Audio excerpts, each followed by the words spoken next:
फिर उस्मान साहब अपनी तलवारें उतार कर फेंक देते हैं और उसके बाद कहते हैं कि अब वही लड़ाई होगी जो तुम लड़ना चाहते हो, यानी कि अब हम मर्दों की तरह लड़ेंगे। फिर वो एक तरफ जाकर बहुत ही ज़बरदस्त अंदाज में एक दूसरे के साथ हाथापाई हो रहे होते हैं। वो तीनों शख्स बहुत ही ज़बरदस्त अंदाज में उस्मान साहब का मुकाबला कर रहे होते हैं, जबकि उस्मान साहब भी जैसे कैसे उन तीनों का मुकाबला करते हुए दिखाई देते हैं। लेकिन यूँ महसूस हो रहा होता है कि वो तीनों कलाडियस के सिपाही बहुत तेज़ी से उस्मान साहब पर हमला कर रहे हैं, जबकि दूसरी तरफ बुयेनिया आगे की तरफ बढ़ती हुई दिखाई जा रही होती है। वो जैसे ही आगे की तरफ दौड़ रही होती है, अचानक उसका पैर एक चीज़ को जा लगता है, जिसकी वजह से वो गिरते गिरते अपना सर पत्थर पे दे मारती है, जिसकी वजह से वो बेहोश हो जाती है। जबकि दूसरी तरफ उस्मान साहब उन सिपाहियों के साथ लड़ रहे होते हैं, जबकि उरहान बे दूर खड़े देख लेते हैं कि उस्मान साहब इस वक्त किसी मुसीबत में घिरे हुए हैं। फिर उरहान बे भी उस्मान साहब की मदद करने के लिए उनके पास आ जाते हैं। उरहान बे के हाथ में तलवार होती है। उस्मान साहब उरहान बे को कहते हैं कि नहीं। फिर उरहान बे खुद ही पूरी सूरत हाल को समझ कर बोलने लगते हैं कि मेरा ख्याल है कि हम हाथों से लड़ेंगे। उस्मान साहब कहते हैं बिल्कुल ठीक। और फिर उस्मान साहब उरहान बे उन तीनों के साथ बहुत ही ज़बरदस्त अंदाज में लड़ते हुए दिखाई देते हैं। लेकिन वो तीनों बहुत ही बहादुर और बहुत ही ज़बरदस्त अंदाज में उस्मान साहब और उरहान बे को चकमा दे रहे होते हैं कि अचानक वहाँ पर उस्मान साहब के दीगर सिपाही भी आ जाते हैं। बुरहान अल्प और दीगर सिपाही दूर से तीर चलाते हैं, तो वो तीनों सिपाही जो कि कलाडियस की तरफ से भेजे गए होते हैं, वो इतने माहिर होते हैं कि वो इन तीरों को अपने हाथों से पकड़ लेते हैं और उसके बाद जितने भी तीर उन पर चलाए जाते हैं वो एक के बाद एक तीर से बचते चले जाते हैं और वहाँ से भागने में कामयाब हो जाते हैं। उनके भागते ही उस्मान साहब जेर कुताई से पूछने लगते हैं, क्या यही वो लोग हैं जिनके बारे में तुम बात कर रहे थे? जेर कुताई जवाब देते हुए कहता है कि हाँ, यही वो तीन लोग हैं, यानी कि ओरलू कचार के फिदाई।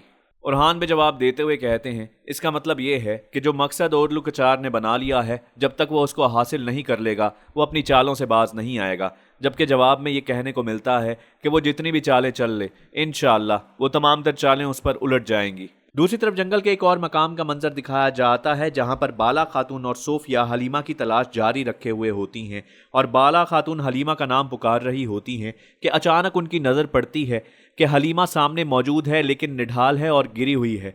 और उसको देखते ही बाला खातून बहुत परेशान हो जाती हैं। सोफिया की भी यही हालत होती है कि कहीं हलीमा को कुछ हो तो नहीं गया। वो दौड़ते हुए उस तक पहुंचती हैं और बाला खातून हलीमा का सर अपनी गोद में रखती हैं और बार बार उसका नाम लेने लगती हैं कि हलीमा जागो, क्या हुआ है तुम्हें, तुम ठीक तो हो? सोफिया भी वहीं पर मौजूद होती है, लेकिन सोफिया अपना दिल कुछ हार गई होती है। वो हलीमा के बारे में बाला खातून से पूछने लगती है, क्या ये जिंदा तो है? बाला खातून सांस देखते ही कह देती है कि हाँ, ये जिंदा है, लेकिन बार बार चिल्लाने के बावजूद हलीमा किसी भी किस्म का कोई जवाब नहीं दे रही होती। और फिर पानी मंगाया जाता है। इतने में उस्मान साहब भी वहाँ पर आ जाते हैं। उस्मान साहब अपनी बेटी के पास पहुँचते हैं और कहते हैं कि मेरी बेटी आंखें खोलो। फिर पानी उसकी आंखों पर गिराते ही उसको होश आ जाता है। वो देखती है कि उसके पास उस्मान साहब भी मौजूद हैं, बाला खातून भी और सोफिया भी। सबसे पहले वो सोफिया को देखकर कहती है कि मेरी खाला यहाँ पर मौजूद है। फिर वो बाला खातून और उस्मान साहब का नाम लेने लगती है और फिर वो उस्मान साहब की तरफ मुतवज्जा होकर कहती है कि मैं जितनी मर्तबा भी आपको बाबा कहती हूँ, मेरी तकलीफ़ और ज़्यादा बढ़ जाती है कि मैं किस किस्म की बेटी रही हूँ। उस्मान साहब जवाब देते हुए कहते हैं, अभी ये वक्त नहीं कि इस किस्म की कोई भी बात की जाए। और उसके बाद ये कहा जाता है कि फ़िलहाल हलीमा को यहाँ से बेहतर जगह पर लेकर जाया जाए ताकि ये आराम कर ले। और फिर बाला खातून, उस्मान साहब और सोफिया के दरमियान बातचीत होने लगती है।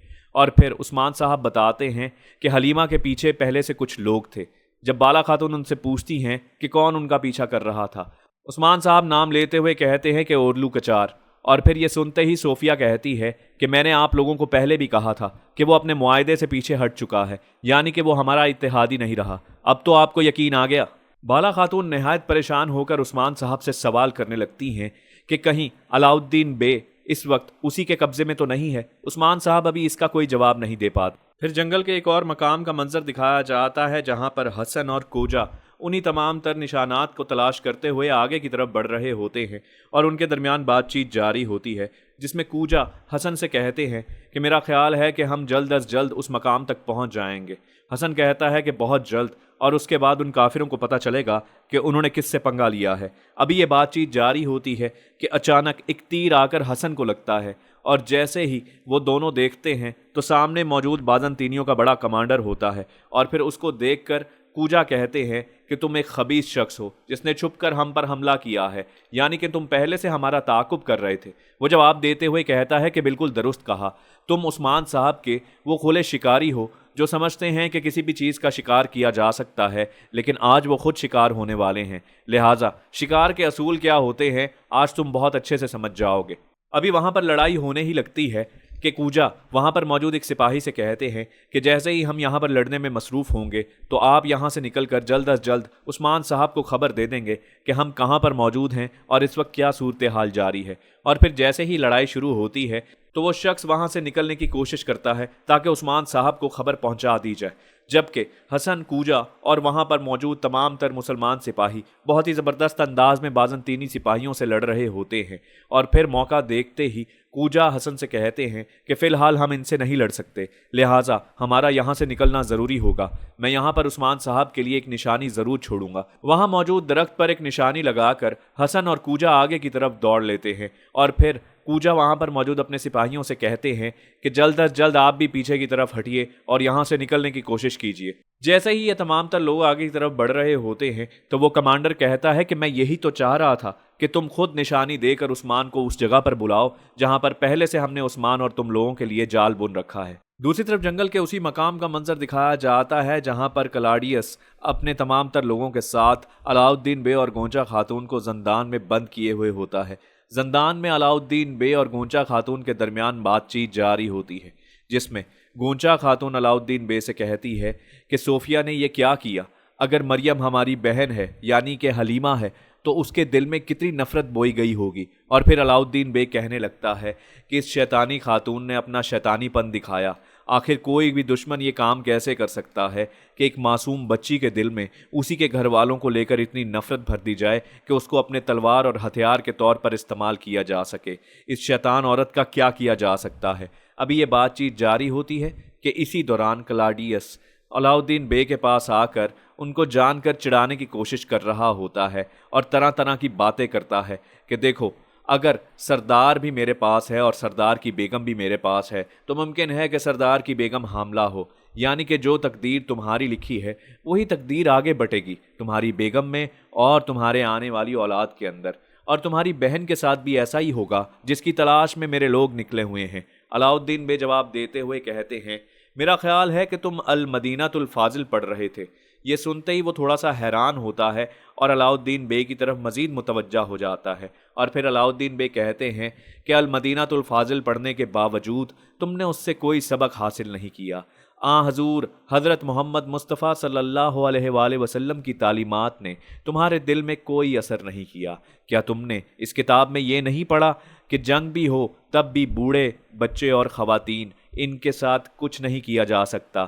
تو میں تمہیں ابھی بھی سمجھاتا ہوں کہ تم میری بہن اور میری بیگم کی جان چھوڑو۔ میں تمہارے پاس موجود ہوں اور میں کافی ہوں کہ تم عثمان صاحب سے کوئی معاہدہ یا کوئی بات کرنا چاہو تو وہ اس کو قبول کریں گے، لیکن تمہیں چاہیے کہ جو تم نے پڑھا ہے تم اس کے بارے میں کچھ سوچو اور جاننے کی کوشش کرو کہ تمہارا علم صرف باطونی ہے یا اس کا عمل سے کوئی تعلق بھی ہے۔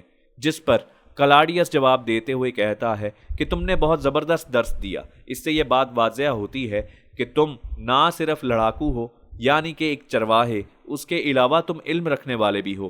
تو مجھے یہ بتاؤ کہ تم لوگوں نے ایسن بکے کو کیوں قتل کیا؟ وہ بھی تو ایک عورت تھی۔ اور پھر علاؤالدین بے جواب دیتے ہوئے کہتے ہیں کہ ایسن بکے سب سے پہلی بات کہ وہ معصوم عورت نہیں تھی، اس نے بہت سے معصوموں کا قتل کیا۔ یہ ہمارے لیے قابل شرف ہوتا کہ ہم اسے قتل کرتے، لیکن ہم نے اس عورت کو قتل نہیں کیا۔ اور پھر اس کی وضاحت دیتے ہوئے علاؤالدین بے جواب دیتے ہوئے کہتے ہیں کہ اس کو قتل کرنے والی عورت صوفیہ خاتون ہے، نہ کہ ہم۔ کلاڈیس کہتا ہے کہ تمہاری بات بالکل بے تکی ہے۔ ایسا کیسے ہو سکتا ہے کہ صوفیہ الجائتو خان کے ساتھ کھلا چیلنج کرتے ہوئے اس سے دشمنی مول لے؟ یعنی کہ اگر ایسن بکے کو قتل کیا جائے گا تو الجائتو اس کا دشمن بن جائے گا۔ یہ بات صوفیہ بہت اچھے سے جانتی ہے اور صوفیہ میں اتنی ہمت نہیں کہ وہ الجائتو کو اپنا دشمن بنائے۔ علاؤالدین بے جواب دیتے ہوئے کہتے ہیں بہت جلد تمہارے سامنے تمام تر حقائق آ جائیں گے اور تم دیکھ لو گے کہ کیا ہوا ہے اور کیا نہیں۔